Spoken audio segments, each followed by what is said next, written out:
యొక్క భద్రతకే ప్రమాదకరంగా తయారయ్యే పరిస్థితులు ఉన్నాయి. నిన్న మొన్న కొంతమంది సోషల్ మీడియా ప్లాట్ఫామ్ లో పనిచేసే వాళ్ళు పాకిస్తాన్ ఐఎస్ఐ ఏజెంట్లుగా పనిచేస్తున్నారని చెప్పి ఆపరేషన్ సింధూర్ సందర్భంగా కొంతమందిని అరెస్టులు చేసే పరిస్థితి వచ్చింది. ఏ ముసుగు తోడుకొని ఎలాంటి కార్యక్రమాలు చేస్తున్నారో ఈరోజు మనం అర్థం చేసుకొని ముందుకు వెళ్లాల్సిన పరిస్థితి ఉన్నది. అందుకే మిత్రులారా, ముందు నుంచే నాకు పాత్రికేయ మిత్రులన్నా వాళ్ళు విశ్లేషణలన్నా లేకపోతే వాళ్ళు రాస్తున్న వార్తా కథనాలలో సమాచారాన్ని నేను ఎప్పుడు నిశితంగా గమనిస్తుంటా. అది మాకు కూడా ఒక నాలెడ్జ్.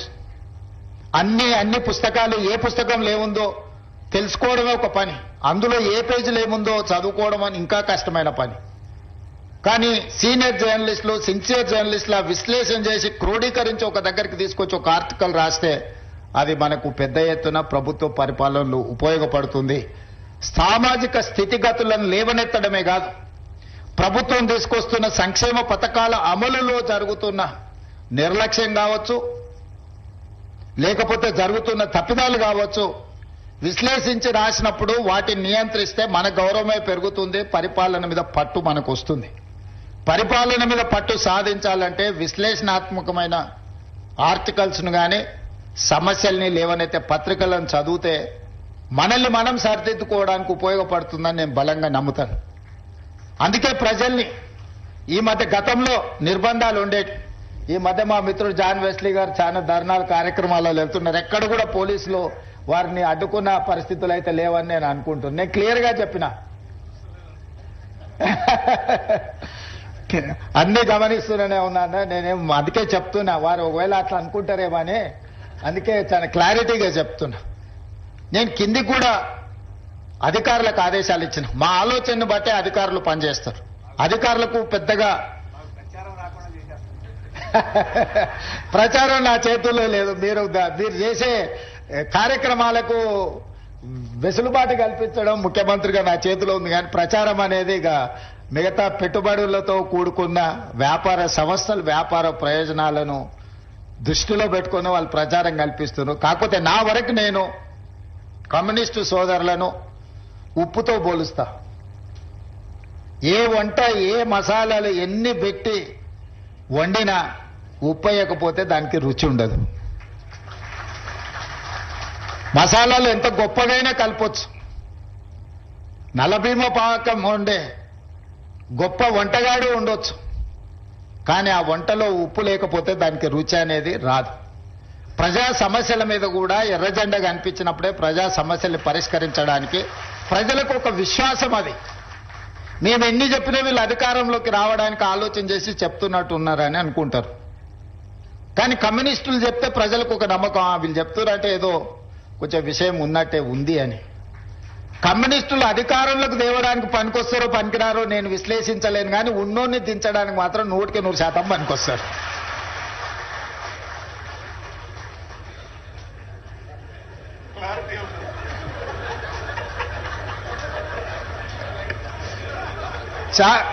వేదిక మీద ఉన్న నాయకులకు నేను చెప్పిన విశ్లేషణ నచ్చకపోవచ్చు, కానీ నా భావాన్ని కూడా ఇక్కడైనా చెప్పకపోతే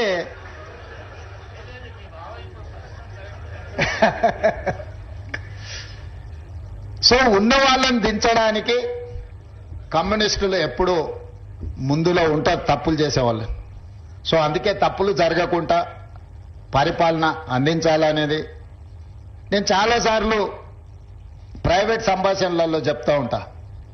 నేను నిజం చెప్పకపోయినా సరే కానీ నేను అబద్ధం చెప్పను అని. నిజం కొన్నిసార్లు కొంతమందికి ఇబ్బంది కలిగించవచ్చు, లేదా నేను చెప్పే నిజం కొంతమందికి అనవసరమైన సమాచారాన్ని ఇచ్చే అవకాశం ఉంటుంది. కానీ నేను ఎప్పుడు కూడా నా ఏ ఉపన్యాసమైనా ఏ విశ్లేషణ అయినా ఏ సందర్భం వచ్చినా రేవంత్ రెడ్డి ఈ అబద్ధం చెప్పినని ఇప్పటి వరకు ఎవరు నన్ను విశ్లేషించలేదు. నిజం అనేది ఒక భాగం. నేను రాజకీయాలకు వచ్చినప్పుడు నేను స్పష్టంగా నిర్ణయించుకున్నా, అబద్ధాల ప్రాతిపదిక మీద అబద్ధాల పునాదుల మీద మన రాజకీయ భవిష్యత్తును నిర్మించుకుంటే అది ఏదో ఒక రోజు కూలుతుంది. అబద్ధాలు అనేటివి ఎల్లకాలం నడవవు. దిగిపోయిన నాయకుడు మాత్రం చెప్పేవన్నీ అబద్ధాలే, నిజాలుగా భ్రమలు కల్పించేంత గొప్పగా అబద్ధాలని చెప్పగలిగిన నాయకుడు. అందుకే కమ్యూనిస్టులను కూడా మొత్తం నాదే బాధ్యత ఈ పత్రిక నడిపించేది, అసలు మీరు ఏం చేయాల్సిన పర్లేదు, మొత్తం నేను చూసుకుంటా అని చెప్పాడు. అట్లా చెప్పిండంటేనే అనుమానించాలి.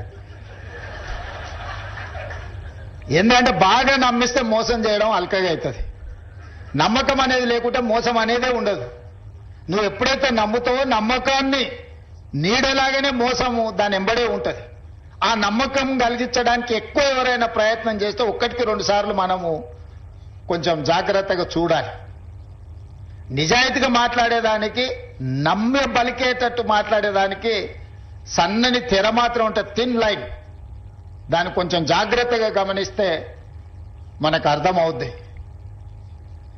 నేను పార్లమెంట్ ఆఫీస్ ఓపెన్ చేసుకున్నప్పుడు మల్లు స్వరాజ్యం గారిని తీసుకెళ్లి, వారిని చీఫ్ గెస్ట్ గా తీసుకెళ్లి, నేను పార్లమెంట్ ఆఫీస్ మల్కాజ్గిరి ఎంపీగా గెలిచినాడు, పార్లమెంట్ ఆఫీస్ ఓపెనింగ్ చేయించుకున్నాను.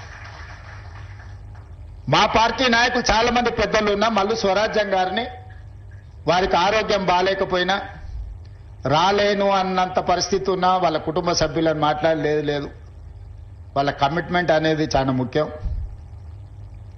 అని నా పార్లమెంట్ ఆఫీసును మల్లు స్వరాజ్యం గారు, నేను కాంగ్రెస్ పార్టీ వర్కింగ్ ప్రెసిడెంట్ ఉండి దేశంలోనే అతిపెద్ద పార్లమెంట్ నియోజకవర్గమైన మల్కాజ్గిరికి ఎంపీగా ఉండి నా పార్లమెంట్ కార్యాలయానికి ముఖ్య అతిథిగా మల్లు స్వరాజ్యం గారిని పిలిచి వారి చేత ప్రారంభింపజేసుకున్నానంటే నాకు కమ్యూనిస్టుల పట్ల అపారమైన గౌరవం ఉంది. సరే, రాజకీయాలలో ఒకసారి కలిసి పనిచేస్తాం, ఒకసారి విడిపోయి పనిచేస్తాం, కలుస్తుంటాం, విడిపోతుంటాం, ఇవన్నీ పరిస్థితులు, పార్టీలు, వ్యవస్థ. అందుకే ఈరోజు రాగానే తప్పకుండా నేను వస్తా అని చెప్పిన, మళ్ళీ ఇన్విటేషన్ ప్రింట్ చేసినాక మా మిత్రులు ఇన్విటేషన్ ఇవ్వడానికి వస్తామంటే నేను చెప్పిన వస్తా అని వచ్చిన. ఎందుకు అని అంటే ఇలాంటి సంస్థల వేదికల మీద వచ్చినప్పుడైనా నిజాలు మాట్లాడడానికి వేదికలు పనికొస్తాయి. మా మనసులో ఉన్న భావాన్ని మీ ద్వారా ప్రజలకు చెప్పడానికి ఉపయోగపడుతుంది వేదిక అని నేను బలంగా నమ్ముతా. అందుకే ఈరోజు ఈ వేదిక మీద నుంచి పత్రిక నడవడానికి మీకు అదనంగా సాయం చేయకపోయినా మిగతా పత్రికల కంటే ఈ సమెత్తు కూడా తక్కువ చేయనని చెప్పి ఈ వేదిక మీద నుంచి మీకు మాటిస్తున్నా. మా మంత్రి గారికి కూడా నేను సూచన చేస్తున్నా, మిగతా జనరంజకమైన కమర్షియల్ పత్రికలకు సినిమాల గురించి, గాసిప్స్ గురించి, మసాలా వార్తలు రాసే పత్రికలకు ఎన్ని అడ్వర్టైజ్మెంట్స్ ఇస్తున్నామో ఈక్వల్ గా నవ తెలంగాణకు కూడా సమానమైన అవకాశాలు కల్పించాలి. వీటిని బ్యాలెన్స్ చేయాల్సిన బాధ్యత మన మీదనే ఉన్నది.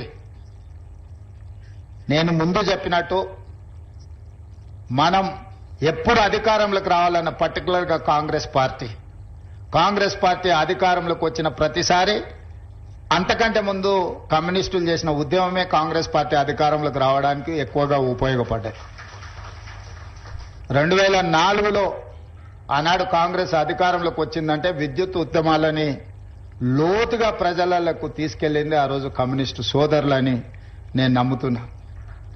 2023లో మేము అధికారం వచ్చినప్పుడు కూడా ప్రత్యక్షంగానో పరోక్షంగానో మీరు చేసిన, వీరభద్రం గారు చేసిన పాదయాత్రలు కావచ్చు, రకరకాల పోరాటాలు, ఇవన్నీ కూడా ప్రజల, ప్రభుత్వాల పట్ల కొంతమంది నాయకులు, ఉద్యమకారుల ముసుగు తోడుకొని ప్రజలకు చేస్తున్న అన్యాయాన్ని మీరు తొలగించడం, చివరికి ఏ పార్టీ అధికారంలోకి వస్తుందో ఆ పార్టీకి ఓటేయాలన్న ఆలోచన ఉంటుంది. కొట్లాడేటప్పుడు ప్రజలు మీ పక్షాన ఉన్నా నిర్ణయం తీసుకున్నప్పుడు అధికారంలోకి చేస్తే బాగుంటుందని అనుకుంటారు. ఎందుకంటే వాళ్ళు కూడా వాళ్ళ ఓటు ఓసారి ఇటు వస్తే ప్రయోజనం ఉంటుంది కదా అని. అందుకే ఈరోజు రావడానికి ఉపయోగపడ్డారు, దీన్ని కొనసాగించడానికి కూడా మీ సహకారం ఉండాలి. మళ్ళోసారి వస్తే ఇంకా పేదలకు మంచి చేయడానికి అవకాశం ఉంటుంది. సమస్యల ప్రాతిపదికన ప్రభుత్వం మంచి చేస్తే మంచానండి. నేను మా పార్టీ మీటింగ్లో చెప్పిన, చెడును చెవులో చెప్పాలి, మంచిని మైకులో చెప్పాలి అని. మీరు చెడును చెవులో చెప్పకపోయినా నవ తెలంగాణలో రాసినా కూడా మాకు చేరుతుంది. మీరు రాసింది తప్పకుండా ప్రభుత్వం పరిగణలోకి తీసుకుంటుంది. నిజంగా ప్రజలకు ఉపయోగపడే ఉంటే అట్లాంటి విషయాలు ఏమన్నా ఉన్నా మేము తప్పకుండా ఈ ప్రభుత్వం వాటిని పరిగణలోకి తీసుకుంటుంది. భవిష్యత్తులో కూడా కాంగ్రెస్, కమ్యూనిస్టు సహకారము అన్ని రకాలుగా ఉండాలి. మనం కలిసి పనిచేస్తే ప్రజలకు ప్రయోజనం ఉంటుంది. దున్నేవాడికి భూమి అనే కమ్యూనిస్టు నిదానాన్ని కాంగ్రెస్ పార్టీ అసైన్మెంట్ పట్టాలతోని ప్రజలకు చేరువైంది. పేదవాడికి ఇల్లు లేదన్నా, పేదవాడికి బుక్కడు బువ్వ పెట్టాలన్నా కమ్యూనిస్ట్ ఆలోచనని కాంగ్రెస్ పార్టీ అమలు చేసింది. ఆలోచన మీదే, పోరాటం మీదే, అమలు చేసే బాధ్యత మాది. కృషి మీది, అధికారం మాది. మీ సహకారం ఇదే విధంగా కొనసాగాలని తెలియజేస్తూ మీ అందరి దగ్గర సెలవు తీసుకుంటున్నారు. ధన్యవాదాలు మిత్రులారా.